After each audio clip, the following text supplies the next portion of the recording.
Allez, bonjour à toutes et à tous, très heureux de vous retrouver. Bonne année pour ceux qui ne regardent que les briefs intraday et qui n'auraient pas regardé les autres contenus. Bref, ceci dit, donc comme vous le savez, chaque année, j'en profite toujours pour changer un petit peu, possiblement dans le bon sens, l'amélioration des contenus éducatifs. Et du coup, cette année, quelques idées me sont venues. Alors, c'est pas encore totalement acté à 100%, donc je m'engagerai pas sur le fait que ça prenne forcément cette structure-là. Mais l'idée que j'ai eue jusqu'à présent, c'est donc, on vous rappelait, donc on faisait les briefs hebdomadaires sur TradingView toutes les semaines, ou en tout cas autant que faire se peut.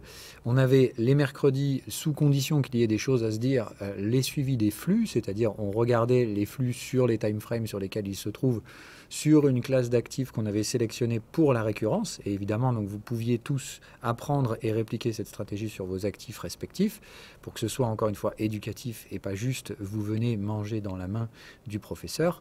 Donc vraiment l'idée était de suivre le S&P 500, une paire de commodités qui me semblent être les actifs importants à suivre sur ce cycle et évidemment les grosses cryptos. Donc l'idée ça va être, je pense que ces briefs du mercredi, je vais les supprimer dans le sens où on va les incorporer en même temps que des gros briefs applicatifs que je vais essayer de faire tous les jeudis, puisque donc moi je prenais des étudiants en présentiel tous les jeudis ici à Toulouse pour ceux qui pouvaient venir.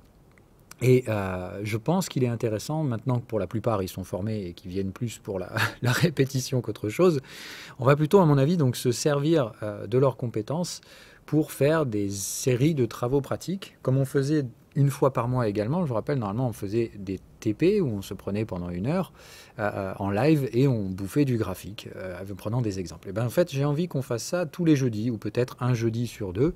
On verra ce qu'il en est de ce que peuvent faire les étudiants et l'idée c'est de le faire en groupe, c'est-à-dire plus simplement moi tout seul qui veut blablater, etc. mais d'avoir les étudiants à côté et on fait vraiment un travail de groupe, en fait transformer ces TP en TD comme vous pourriez avoir à la fac. Donc je trouve l'idée pas mal, on va essayer d'exploiter ça et du coup j'avais pour idée de prendre les briefs de flux et de les incorporer dans ces briefs entre guillemets de TD qu'on pourra faire les jeudis en compagnie des étudiants qui viendront prendre la parole avec moi pour que ce soit un peu plus interactif et moins moi qui fais des cours magistraux. Donc voilà, entre guillemets, on reste donc sur l'aspect suivi de marché, cours magistraux entre guillemets toutes les semaines sur TradingView avec les briefs hebdomadaires et les jeudis, peut-être qu'une fois sur deux, on fera donc plutôt ici des travaux dirigés avec des étudiants en présentiel et moi-même pour suivre donc ces flux et également évidemment tous ceux qui se trouvent à l'intérieur du Discord. Hein, c'est-à-dire que donc on vous invitera cette année d'autant plus, et ce sera un peu l'intérêt aussi de ces éléments en travaux dirigés, de venir vous inciter à venir publier vos annonces ici dans les analyses range et analyses tendance, puisque donc tous les jeudis ou un jeudi sur deux, on viendra taper dans ces analyses pour les corriger en direct, ainsi de suite. Ok ? Et évidemment, comme on le faisait dans les autres TD avant, c'est-à-dire on prendra à défaut. Donc essayez de stuffer tout ça, c'est-à-dire ces briefs du mercredi, dorénavant n'existeront plus, ils seront transférés et incorporés dans des lives qui vont durer pratiquement 1 à 2 heures, où on va couvrir la partie range, la partie tendance, sous forme de travaux dirigés, un peu comme on le faisait à l'accoutumée avant, sous forme de travaux pratiques qu'on faisait une fois par mois. Donc là, vous les aurez toutes les semaines, peut-être qu'une semaine sur deux. Mais l'intérêt, c'est vraiment donc de multiplier par contre ces travaux pratiques en direct. Alors évidemment, replay pour tous ceux qui ne peuvent pas être en direct. Ce sera donc les jeudis, autour de midi et 2, hein, comme on faisait d'habitude. Si vous pouvez être là en live, tant mieux. Sinon, évidemment, vous aurez ces replays éducatifs où on corrige donc toutes les analyses qui ont été faites par la communauté. On en fait d'autres au hasard, comme on faisait avant, hein, en tapant 2 chiffres, et on va chercher n'importe quel actif. Et on fera le suivi de ces flux aussi également. Donc comme ça, le jeudi, vous aurez revue globale de tout ce que la stratégie peut proposer, le trading de range, le trading de tendance, le trading de flux, et en fait, vraiment un gros cours de travaux pratiques, une fois par semaine ou toutes les 2 semaines, comme je vous disais. Voilà le programme. Ceci dit quand même, on va faire un petit point donc, sur la structure de flux du S&P 500 avant de la faire la prochaine fois, pour qu'il y ait quand même un peu plus de contenu aujourd'hui que c'est juste 3 minutes. Mais donc attention, hein, je vous alerte directement, en 4 heures sur le S&P 500, on a des alertes de volatilité. Juste pour dire, la dernière fois, ça s'est bien passé, on a rebondi sur les moyennes. Je ne suis pas sûr que cette fois, ce soit le cas. Donc restez tranquilles les amis, si on enfonce les moyennes, c'est la première fois depuis très longtemps que le S&P 500 va nous donner un signe de consolidation. Je vous rappelle qu'on attend la fin des flux depuis cet été. où on a eu cette troisième borne, où il fallait se barrer, si ce n'était pas déjà fait, puisqu'il y avait celle-là aussi, où à mon avis on devait se barrer. Donc deuxième tentative ici, ça repasse pas encore. On va voir si celle-ci est bonne. Je vous rappelle, là, donc troisième borne en retard égale, si on vient casser le point bas, on a de nouveau une troisième borne, et cette fois, elle tiendra, celle-là. Hein. Donc on fait vraiment très très attention, tout comme ici à l'époque on en avait fait une, et on était allé assez violemment à la baisse derrière, donc attention encore une fois. Pour ma part, tout ce qui s'est produit depuis là, c'est que du flanc, que du vent sur le S&P 500. Et pour ma part, on aurait déjà dû s'arrêter ici. Voilà. Donc on reste tranquille, mais je pense que ce sont les niveaux qui vont être revisités par les prochains flux correctifs. Donc attention, pour ma part, pas de soutien sur le S&P avant 5500 et 5200. Et je pense qu'on y va. Et attention, l'alerte de volatilité m'invite à penser qu'on risque d'y aller violent. Donc, je vous rappelle, le premier flux pour se déclencher doit avoir le contexte vendeur glissé sous une moyenne mobile plate ou descendante. Je ne veux surtout pas l'avoir monté comme ça. Donc là, si on s'enfile comme des brutes et qu'on fait descendre le contexte, mais que la moyenne est toujours en train de monter, ça ne marche pas. D'accord ? Il faut vraiment que cette moyenne soit au moins plate, voire descendante. D'accord ?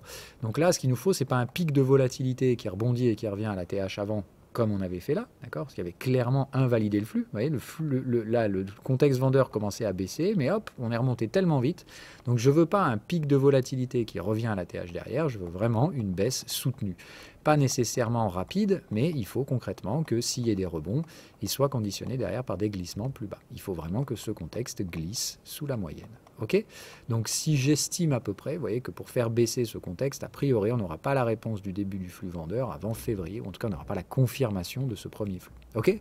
Donc pour l'instant, toujours pareil. On fait attention, c'est que du doigt mouillé, et c'est plus mon expérience qui m'invite à dire que le S&P a tiré à peu près tout ce qu'il pouvait tirer jusque-là, et que quand il va s'en prendre une sur les GAFA, ça ne va pas être drôle.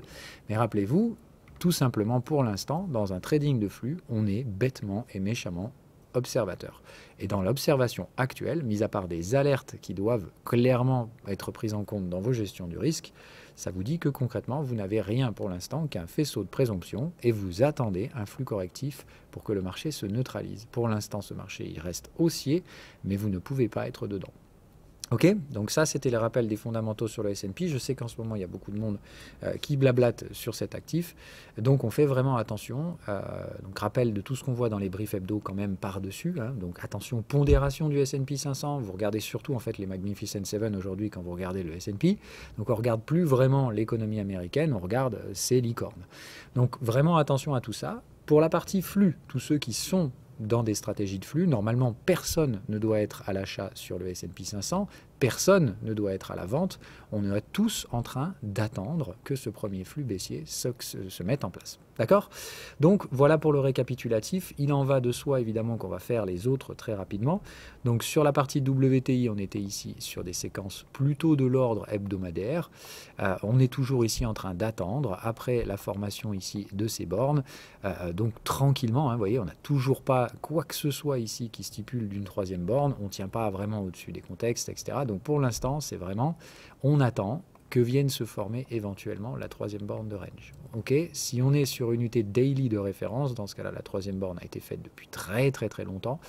Et dans ce cas-là, ici, pareil, on était sur des mécaniques d'achat de bornes de volatilité. D'accord ? C'est-à-dire ici, dès qu'on touche la borne de volatilité, je vous rappelle, quand vous avez votre troisième borne, après votre premier flux, ici, bonjour le flux, vous pouvez acheter la moyenne mobile et vous pouvez acheter la borne de volatilité. Donc là, encore une fois, si vous êtes sur un référentiel daily, ici, tout est OK et vous aviez un achat magique à faire ici, après avoir transpercé les moyennes sur les années précédentes.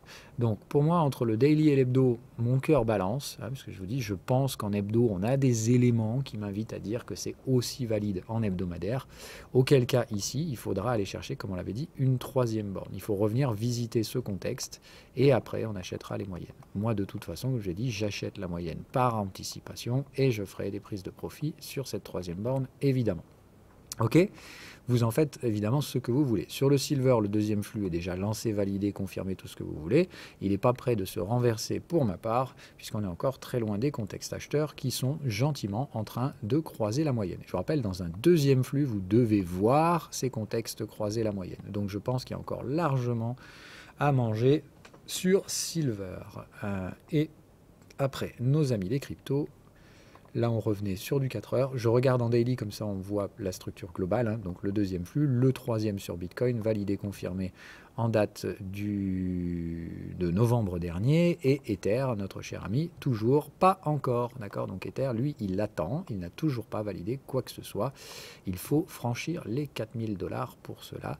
Voilà, évidemment, enlevez vos petites œillères de personnes qui regardent les réseaux sociaux où on vous dit Ether c'est tout pourri, blablabla. Pour l'instant, Ether c'est rien du tout. Et effectivement, tant qu'on n'est pas alors, de toute façon, normalement, vos stop loss, d'accord, sur cet achat de troisième flux, on le rappelle, l'achat devait avoir été réalisé ici. Si vous aviez été stoppé en 4 heures, on avait eu toutes les alertes de volatilité. On avait bien dit, pour ma part, je pense que ça valait le coup de re-rentrer si vous aviez été stoppé. Si vous n'aviez pas pu réagir aux alertes de volatilité, dans tous les cas, le stop maximal sur Ether, il est là, hein, sous le point du deuxième flux. C'est-à-dire vous ne pouvez pas aller plus bas que ça. Mais tant qu'on n'est pas ni là, en soi, vous devez rester dans la séquence qui est haussière et que vous ayez payé là, que vous ayez été stoppé, racheté, on s'en fiche. En fait, tant qu'on ne franchit pas 4000, vous ne pouvez pas vous mettre à break-even. Vous devez donc tolérer un risque qui ne peut pas aller au-delà de 1700 $. Et on est à 3003. C'est-à-dire, Ether peut très bien rechuter à 2005, ça ne doit pas vous faire ni chaud ni froid. Même si on repasse sous vos prix d'entrée après des mois et des mois d'attente, eh bien c'est comme ça. D'accord, encore une fois, la stratégie de flux, elle ne vous dit pas comment on va aller du point A au point B. Elle s'en fout, elle ne sait même pas où va se trouver le point B. Elle vous dit juste, suivez les flux de capitaux qui vont dans ce sens. Point barre. Ok? Donc j'espère encore une fois que vous serez capable de garder la tête froide face à ces alertes de volatilité qui popent de partout, hein, d'accord? Il y en a dans tous les sens. Bon, voilà, je vous avais déjà quand même largement briefé sur tout ça pour la partie brief hebdo. Pour la partie flux, encore une fois, enlevez vos œillères de trader de long terme. Restez simplement sur l'analyse de ce que vous voyez. Et pour l'instant, Bitcoin a déjà débordé et pour ma part atteint des premières zones de take profit. Ethereum, pour l'instant, n'a pas fait quoi que ce soit. Voilà. D'autres actifs sont également dans des stratégies de flux, comme par exemple Chainlink, qui lui, pareil, s'est extrapolé, est encore très loin des contextes acheteurs, mais ces derniers ont déjà croisé. Ok ? Donc pour ma part, Chainlink, on est plutôt effectivement sur des flux en daily. Donc laissez porter pour l'instant. Il me semble que Chainlink, dans ce flux haussier, ne montre pour l'instant pas de signe de ralentissement. Maintenant, s'il vient chercher le contexte acheteur et qu'il renverse, vous savez qu'il faudra récupérer vos profits sur la troisième borne qui suivra. Tout comme à l'époque, quand on était venu chercher et renverser le contexte, il fallait se barrer ici. Ok ? Donc vous ne savez pas. Tout ce que vous savez, c'est que si la détérioration se poursuit, il y aura une troisième borne, puisqu'il y a des flux acheteurs, et que c'est cette troisième borne qui fera vos take profit sur Chainlink. Ok ? Pour les autres assets, alors on suivait aussi de mémoire Atom, mais bon, par rappel, celle-là, on est quand même dans une structure assez particulière de Wyckoff. Donc moi, pour ma part, j'exploite plutôt la structure de Wyckoff sur Atom, mais évidemment, donc je surveille les structures de flux qui peuvent m'intéresser. En 4 heures, on en a une qui est valide pour ma part, et j'attends de savoir si elle va s'extrapoler en horaire. Mais ici, on a bien eu les contextes qui sont passés au-dessus, on a eu la troisième borne en retard, hein, donc contexte à contexte, rebond sans faire de nouveau plus haut, on casse ensuite et on renverse. Donc là, on a bien la troisième borne qui a été faite. Qu'est-ce qu'on fait donc? On achète au niveau de la moyenne. Donc Atom, ça se paye au niveau de la moyenne. La borne de volatilité étant sous le point bas précédent, elle n'est donc pour l'instant pas exploitable. Ok? Donc très sincèrement, c'est soit vous achetez la moyenne, soit vous faites rien et vous visez un deuxième flux. Pour déclencher ce deuxième flux, il faudra déborder la zone des 10 $. Et voilà. Ok, tout simplement. Donc pour l'instant, en 4 heures, vous avez cette structure qui est totalement viable. Vous avez en daily, pour ma part, une structure potentielle, d'accord, à condition ici, comme on avait échoué de le faire à l'époque, si on a ici le contexte qui vient se placer au-dessus de la moyenne ascendante, je pense encore une fois que côté Atom, on peut statuer d'un range potentiel sur l'UT trimestrielle. On voit bien ici que concrètement, les bougies là sont pas délirantes. Donc pour ma part, ça fait du sens de dire, tout comme Chainlink, ça fait partie des assets qui pour ma part peuvent construire des flux sur les UT daily. Pour l'instant, en lieu et en heure, elle construit des flux en 4 heures que pour ma part, je n'hésite pas à exploiter. Voilà, c'est tout ce que j'avais à vous dire. Donc, je vous donne rendez-vous peut-être pas ce jeudi-là, parce qu'on va probablement préparer ça avec les étudiants, structurer un peu, voir comment on fait ça. Peut-être le mettre en place plutôt la semaine prochaine. C'est la raison pour laquelle je vous ai fait ce petit brief rapide sur les flux. Je vous souhaite donc à toutes et à tous une très bonne semaine et on se retrouve bientôt dès que je pourrai vous en dire un peu plus sur ces structures revues d'émissions éducatives sous forme travaux pratiques.